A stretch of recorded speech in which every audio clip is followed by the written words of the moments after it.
Good morning छात्रों। आज आप पढ़ेंगे कैकेयी अनुताप। मैथिली शरण गुप्त जी की बहुत ही एक प्रसिद्ध रचना है जिसका नाम है साकेत। साकेत एक महाकाव्य है और इस महाकाव्य का प्रकाशन वर्ष 1931 ईस्वी है और इस महाकाव्य में कुल मिलाकर के 12 सर्ग हैं। आप इस बात को विशेष रूप से ध्यान रखें कि साकेत में कुल 12 सर्ग हैं, क्योंकि प्रश्न कभी कभी यहीं से पूछा जाता है कि साकेत में कुल कितने सर्ग हैं। तो यहाँ पर 12 सर्ग हैं। एक प्रश्न यह भी बनता है कि साकेत का सृजन, साकेत की रचना किसकी प्रेरणा से हुई। तो आप कह सकते हैं कि साकेत की रचना जो है महावीर प्रसाद द्विवेदी की प्रेरणा से हुई।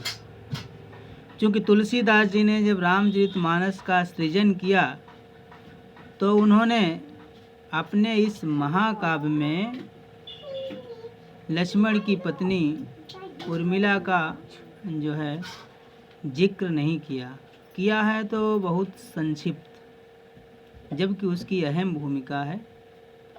इसी बात को लेकर के महावीर प्रसाद द्विवेदी ने एक लेख निकाला कि कवियों की उर्मिला विषयक उदासीनता। इस लेख से प्रेरित होकर मैथिली शरण गुप्त जी ने उर्मिला को केंद्र में रख करके इस महाकाव्य साकेत का सृजन किया है जिसमें कुल 12 सर्ग हैं। उसी महाकाव्य का थोड़ा सा अंश है ये कैकेयी अनुताप। अनुताप का मतलब पश्चाताप से है। जब किसी व्यक्ति से गलती से कोई गलत काम हो जाए और बाद में उसे इसका एहसास हो कि उसने गलत किया, तो फिर जो पश्चाताप होता है उसी को हम अनुताप कह सकते हैं। तो यहाँ पर कैकेयी ने राम को भेज दिया था, फिर बाद में उसे पता चला कि राम को वन भेजना उसकी सबसे बड़ी भूल थी। यह बात जब उसे विदित हुई तब वो अपने पुत्र भरत के साथ चित्रकूट पहुंची और चित्रकूट में उन्होंने वहां पर अपना पश्चाताप किया राम के प्रति। तो वहीं से ये प्रसंग लिया गया है। अब कैकेयी जो है भरत, शत्रुघ्न और अयोध्या के अन्य जो है प्रजाजनों के साथ जब चित्रकूट में पहुंचते हैं तब शाम को जो है सभा लगाई जाती है। शाम को सभा बैठती है। अब ये सभा में निर्णय होना है। राम को भरत अपने अयोध्या नगर वापस लेने के लिए गए हैं। तो अब इस सभा में ये निर्णय होना है कि कौन राम वन से अयोध्या वापस चले जाएंगे या फिर 14 वर्ष तक वन में ही रहेंगे, उसके पश्चात वो अयोध्या वापस जाएंगे। तो इसी के संबंध में शाम को फिर सभा एकत्र हुई। तो उसी से यहीं से प्रारंभ होता है। देखिए तदनंतर बैठी सभा उटज के आगे, नीले बितान के तले दीप बहु जागे। टकटकी लगाए नयन सुरों के थेवे, परिणामोत्सुक उन भयातुरों के थेवे। तदनंतर का मतलब है इसके बाद।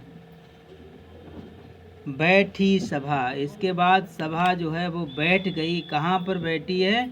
उटज मीन्स होता है झोपड़ी। जो राम की झोपड़ी अर्थात कुटिया है, उस कुटिया के आगे फिर इसके बाद सभा लगाई गई। सभी लोग सभा में बैठ गए। आगे कहते हैं कि नीले बितान के तले दीप बहु जागे। बितान का मतलब यहाँ पर तंबू है। अब वन में राम और भरत के पास कोई तंबू तो नहीं था, लेकिन जो नीला आकाश है, नीला नीला आसमान है, उसी को यहाँ पर बितान का रूपक दिया गया है। उसी को यहाँ पर तंबू कहा गया है। तो कहा कि नीला नीला जो आकाश रूपी तंबू है, उसके नीचे जो तारे रूपी दीप हैं वो बहुत सारे जागे का मतलब जगमगा रहे हैं। तो नीले आकाश रूपी बितान के तले नक्षत्र रूपी बहुत सारे दीपक या बहुत सारे जो है दीप जगमगाने लगे हैं, मानो इस सभा को वो अपनी रोशनी प्रदान कर रहे हैं। आगे देखें, टकटकी लगाए नयन सुरों के थेवे। तो सुर का मतलब यहाँ पर देवता है। टकटकी लगाने का मतलब होता है बिना पलक झपकाए, बिना आँखें के पलक बंद किए किसी को देखना, टकटकी लगाकर देखना कहलाता है, या यूं कहें कि एक टक देखना। तो टकटकी लगाए नयन सुरों के थेवे, तो देवताओं के जो नेत्र हैं वो टकटकी लगा करके इस सभा को देख रहे थे। अर्थात देवता जो है इस सभा को इस तरह से देख रहे हैं कि अपने आँखों की पलकें भी बंद नहीं कर रहे हैं। क्यों देख रहे हैं, आगे देखिए। परिणामोत्सुक उन भयातुरों के थे वो परिणामोत्सुक हैं।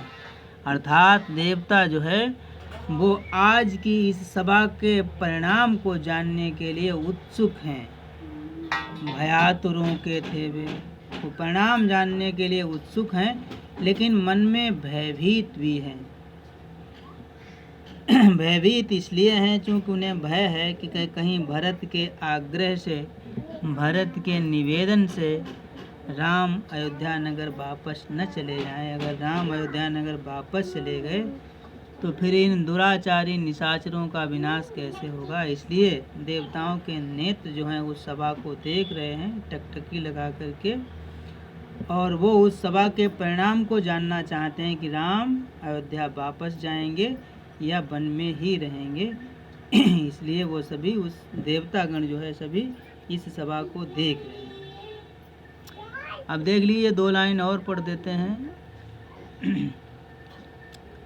आगे की लाइनों में जो है प्रकृति चित्रण किया गया है, प्रकृति की सुंदरता बताई गई है पंचवटी में। तो कहते हैं उत्फुल्ल करौंदी कुंज वायु रह रह कर।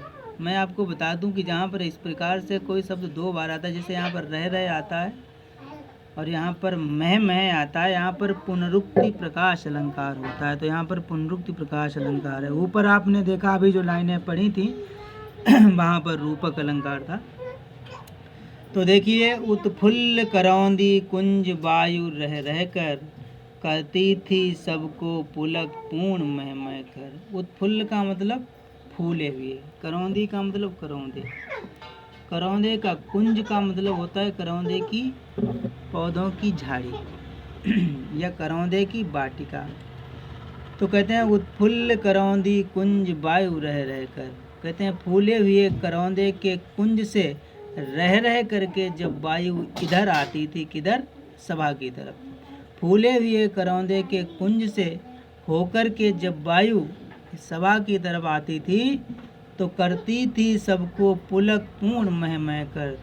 तब वो वायु सभी को महक महक करके, मह करके मतलब महक महक करके पुलकित कर रही थी। अर्थात सभी को महक महक करके प्रसन्न कर रही थी। अर्थात उसकी खुशबू से सभी प्रसन्न हो रहे थे।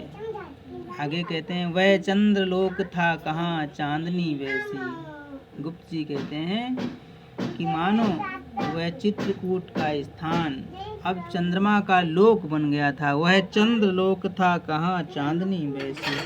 वो ऐसा प्रतीत होता है मानो चंद्रमा का लोक ही है, चंद्रमा का ही निवास स्थान है, क्योंकि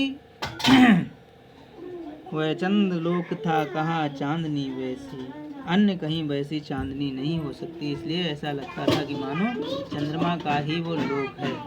प्रभु बोले गिरा गंभीर नीर निधि जैसी। और कहते हैं इतने सुंदर वातावरण में प्रभु श्री राम जो है वो समुद्र की समान गंभीर वाणी में उन्होंने बोलना प्रारंभ किया।